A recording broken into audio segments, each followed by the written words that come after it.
ikindi kintu yakorewe gikomeye cyane urumva yatewe inda afite imyaka 15 nyirakuru mu kurengera umuhungu we yahise ajya kumwandikisha agiye kumwandikisha yongereza imyaka uyu munsi nimba yagombye kuba afite 16 iyo ugiye muri system usanga afite imyaka 20 yaje kubura amahoro ageza igihe atorongera nuko yageze i Kigali tuza kumwakira mu itorero Elayono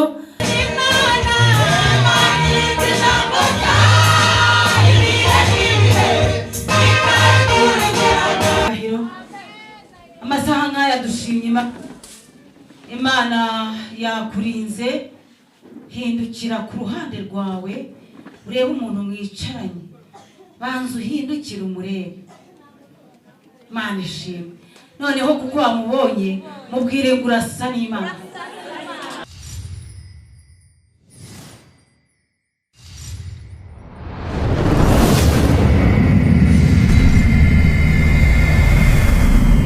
Imana ihabwe icyubahiro amasaha nk'aya dushimye Imana yakurinze hindukira ku ruhande rwawe urebe umuntu mwicaranye banza uhindukira umurebe Imana ishimwe noneho kuko wamubonye mubwire ngo urasa n'Imana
Turarinzwe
twese twagusogonyeho ugira neza.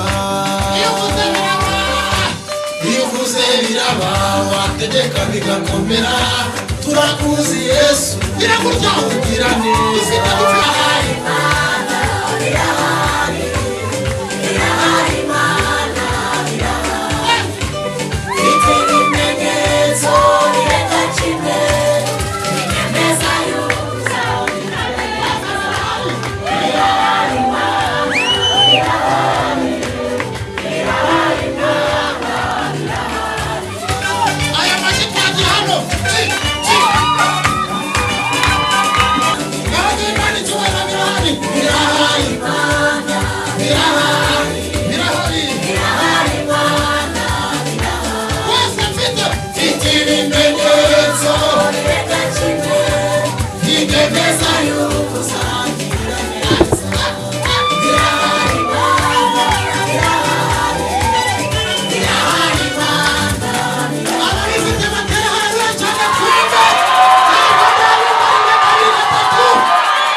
abamaze kubona ibimenyetso nimukomere Imana amashyi wishimye. Imana ishimye, Imana ifite ibimenyetso rwose. Kandi noneho yo ntabwo igira kimwe nk'abantu ngo ifite ibimenyetso birenga kimwe. Yakwereka ko muri kumwe mu bana, ikabikwereka uri ku kazi, ifite ibimenyetso birenga kimwe. Nimuyikomere amashyi. Imana ishimwe. Uwakoreraga hirya nagenda kuri hariya rwose. Uwakoreraga hirya nagenda kuri hariya. Ntabwo hano basabiye amasegonda 30. Rimwe kabiri gatatu.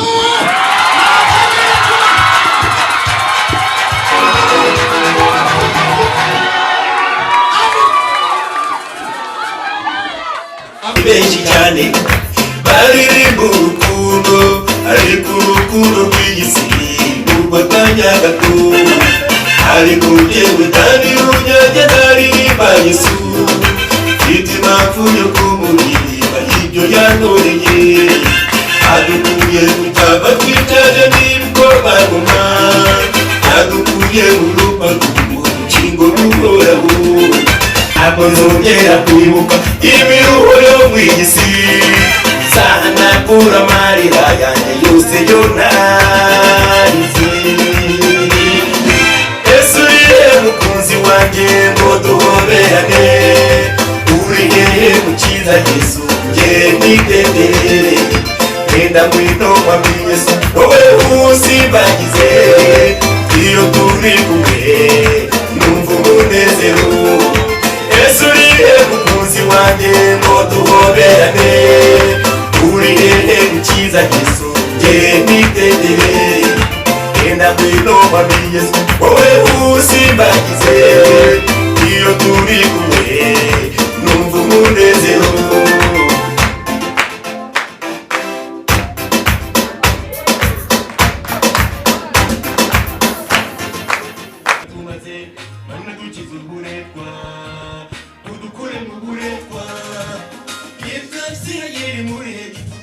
baraguhamagaye urabatabara uramanuka ubakura mu buretwa natwe dukiza uburetwa baratatse cyane mana baratakamba utaka batagishwa n'abakoresha uburetwa urazamuka mana kukugeraho uramanuka ubakura mu buretwa mana dukiza uburetwa mana dukiza uburetwa abantu bawe mu buretwa uratumaze mana dukiza uburetwa udukure mu buretwa. Urwandiko Pawulo yandikiye Abatimoteyo 12 kugeza 17. Haleluya. Murabyumva ubu ni Claude wabanje kuba indaya umutukanyi utoteza itorero ry'Imana kuko ngo ntabwo Imana ibaho. Nanjye ubu ngubu ngiye byashyikiye kuvuga Imana. Haleluya.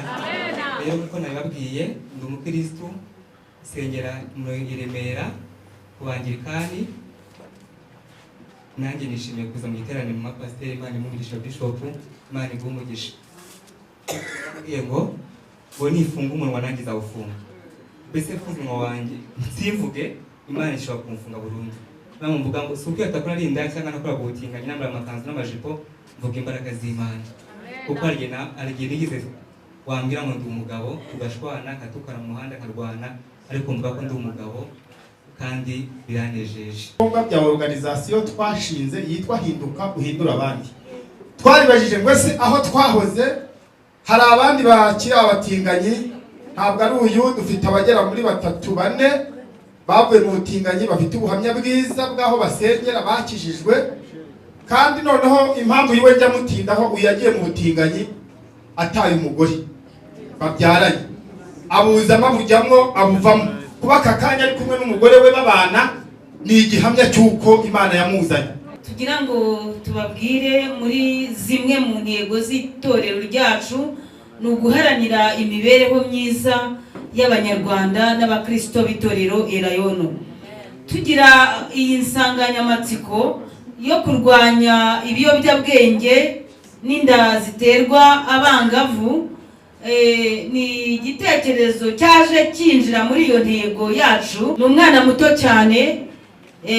Uyu mwana rero tukimwakira hano mu itorero Elayono twakozwe ku mutima cyane. Yatewe inda muramubona uko angana na se wabo biturutse ko uyu mwana yari yatangiye kuburana uburenganzira bwa papa we asaba umunani muri famiye. Noneho se wabo kugira ngo yice ubuzima bwe cyangwa se amucecekeshe niko kumutera inda. Icyo twabashije kumenya nuko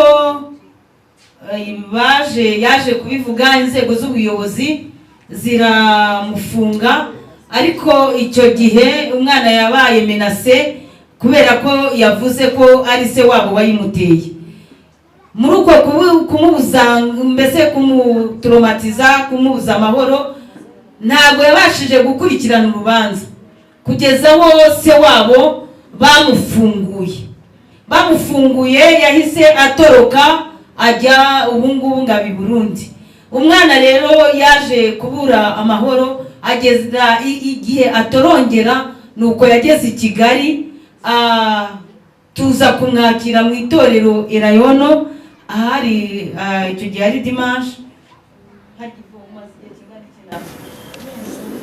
ubamaze amezi 4 ariko ndizera ko ikibazo cye kizakomeza gukurikiranwa n'inzego z'ubuyobozi kuko twebwe ageze mu itorero ntabwo twacecetse ahubwo habayeho kuvuga ikibazo cye kandi ndashimira n'abakristo yageze aha yambaye ubusa barambaye, yageze aha kakana adafite umwambaro wo kukambika, ubu murabona ko kambaye. Ndashimira famiye yadufashije n'abadiyakoni b'itorero bahaguruke baze hano imbere ahantu aba. Muzehe ngwino tambuka na madamu wawe nimba yaje. Aba nibo bakristo b'itorero babashije, mukomere Imana amashyi menshi cyane. Uyu musaza ni umudiyakoni w'itorero hano, ariko amaze kubona uyu mwana yabaye amufashe aramucumbikiye igihe tutararangiza gukora uburyo bwose bwashoboka ngo azabashe gusubira iwabo. Muri make narindi kuvuga impamvu y'iki giterane, icyabisembuye tukumva ko tugomba kubishyiramo imbaraga. Uyu mwana ikindi kintu yakorewe gikomeye cyane, urumva yatewe inda afite imyaka 15. Nyirakuru mu kurengera umuhungu we yahise ajya kumwandikisha. Agiye kumwandikisha yongereza imyaka. Uyu munsi nimba yagombye kuba afite 16, iyo ugiye muri system usanga afite imyaka 20. Bikaba imbogamizi z'ubuyobozi bwite bwa leta ndetse na polisi kuba bamurengera. Ibyo byose ni ingorane tujya duhura nazo. Duhura n'ibibazo bitandukanye, ariko kuko mu ntego z'itorero Elayono harimo gushaka uburyo ki nyuma yo kuvuga ubutumwa bwiza, nyuma yo gukora ivugabutumwa, twongera kureba ku mibereho myiza y'abakristo. Uyu ni umusemburo n'ibiki cyavuye. Turavuga ngo reka dukore igiterane cyo kurwanya ibiyobyabwenge n'inda ziterwa abangavu. Aravuze ngo ndashimira Kristo Yesu mwami wacu wambashishije yuko yatekereje ko ndi uwo kwizerwa akangabira umurimo we. Amen. Umwana witwa Iramukunda Eric na Uwimana Esther. Eric atambuke aze hano imbere tumushyikirize certificate na mwarimu we atambuke. Ariko tumuritse ku mugaragaro ko inshingano z'ubufatanye n'inzego bwite za leta mu kuvana abana mu muhanda, mu biyobyabwenge, mbese abana bo ku muhanda, natwe uyu nguyu nk'umwana twigishije tumuhaye iyi certificate.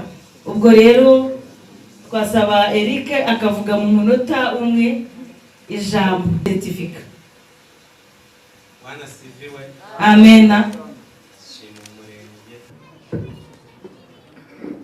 Ati ndashima Imana, ndashima umurenge wacu wa Kacyiru, ndashimira itorero Elayono kubwo mbonye icyemezo cyuko nize umwuga w'ububaji. Avuze irindi jambo rikomeye ngo akaba agiye kwiteza imbere.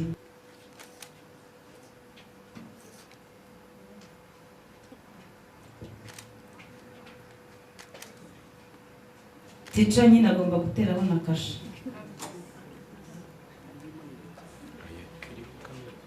Ashake abacuragura, azacuragura ariko asanga abana bari kurya neza, asangambana ariko uharenge kubera Imana, azahaguruka Imana imwicaze nawe ubireba, azakwambura ijambo ahubwo Imana iguhe mikoro ebyiri kuko Imana ivuga bikaba, yategeka bigakomera.